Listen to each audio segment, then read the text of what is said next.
मंडळी नमस्कार.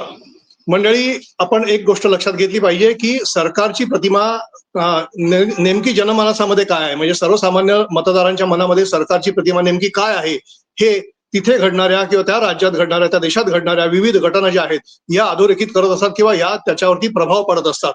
आता सध्याच्या घडीला पुण्यामध्ये घायवळ बंधूंचं प्रकरण फार मोठ्या प्रमाणामध्ये गाजत आहे आणि सरकारची प्रतिमा यामुळे अधिक मलिन व्हायला लागली आहे की काय, याचा अर्थ ती आधीच खूप मलिन झाली आहे का, तर असं मला नाही सांगता येणार. परंतु जनमानसामध्ये प्रतिमा मलिन होण्याकरता वेगवेगळी जी कारणं असतात, याच्यामध्ये गुन्हेगारी पार्श्वभूमी असलेल्या लोकांना राजाश्रय देणं किंवा त्यांना त्यांच्या कृत्यांकरता मदत करणं, त्यांना वेगवेगळ्या गोष्टींकरता त्यांना सहकार्य करणं, याच्यामुळे सरकारची प्रतिमा सातत्यानं मलिन होत असते.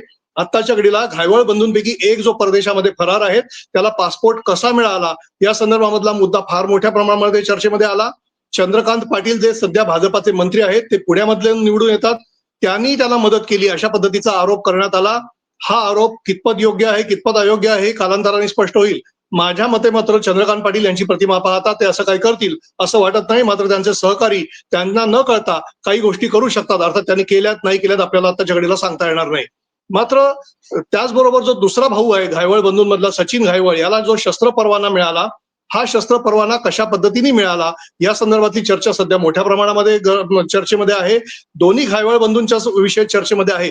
मात्र आत्ताच्या घडीला शस्त्र परवाना गृहराज्यमंत्री योगेश कदम यांच्या शिफारसीमुळे मिळाला अशा पद्धतीचं म्हटलं जातं आहे. अर्थात पोलीस आयुक्त अमितेश कुमार, राज्याचे मुख्यमंत्री यांनी तो नाकारला आहे. योगेश कदम यांनी काही आदेश दिले असले तरी प्रत्यक्षात शस्त्र परवाना देण्यात आलेला नाही अशा पद्धतीचा खुलासा त्यांनी केलेला आहे. मात्र यावरून विषय संपत नाही. योगेश कदम यांच्या राजीनाम्याची मागणी शिवसेना उभाटाच्या अनिल परब यांनी केलेली आहे आणि त्यांनी ते करणं त्यांचं कामच आहे. सरकारची प्रतिमा जास्तीत जास्त मलिन करणं हे विरोधकांचं काम आहे.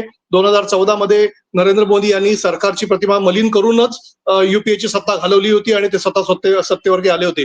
त्यामुळे विरोधक जर सातत्याने सरकारच्या चुका दाखवून देत असेल तर त्याच्यामध्ये चुकीचं काही नाही. मात्र सरकारने या विषयाचं किती गांभीर्य घेतलेलं आहे हे फार महत्वाचं आहे.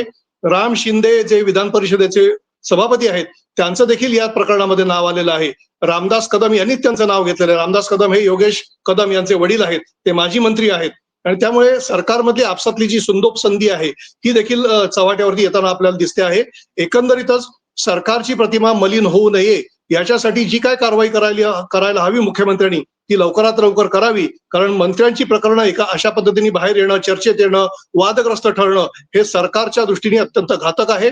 कालांतराने म्हणजे 5 वर्षानंतर सरकारची प्रतिमा सातत्यानं मलिन होत राहिली तर ते या सरकारसाठी घातक असेल हे मात्र निश्चित.